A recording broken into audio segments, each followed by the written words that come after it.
যেই নবীর বদন মোবারকে কোনদিন মশা মাছি বসে নাই, সেই নবীর নুরানি বদন মোবারকে পাথর মারে। হায় হায়, আরে যেই নবীর রাস্তা দিয়ে গেলে পাথরগুলো তোলার মতো নরম হয়ে গেছে, যেই নবী গাছের পাশ দিয়ে গেলে গাছগুলো ঝুঁকে গিয়ে আর রসুল বলতেছে আমি ওই পাথরটাকে এখনো চিনি। 7 বছরের কালে আমি যখন এইদিকে যাইতাম ছোটবেলায়, পাথরটা আমাকে সালাম দিত। ওই পাথরটা আমি এখনো।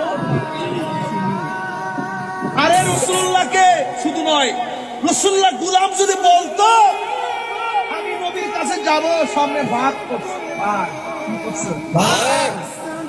ভাত খাইতে আসছে, ডাক দিয়ে আমার খাইছে, আমি নবীর কাছে যাব, বাঘের লেজ নামায় দিয়া নবীর বাড়িতে যাওয়ার রাস্তা দেখাই দিচ্ছে। কিনা জানি না, আবু জাহিল্লাকে আপনি নবীর প্রমাণ কি? রসুলকে কি প্রমাণ চাও? পারলে আকাশের 4টা 2 ভাগ করো। আঙ্গুল মুবারক যে ইশারা করছে, 4টা 2 ভাগ। সুবহানাল্লাহ।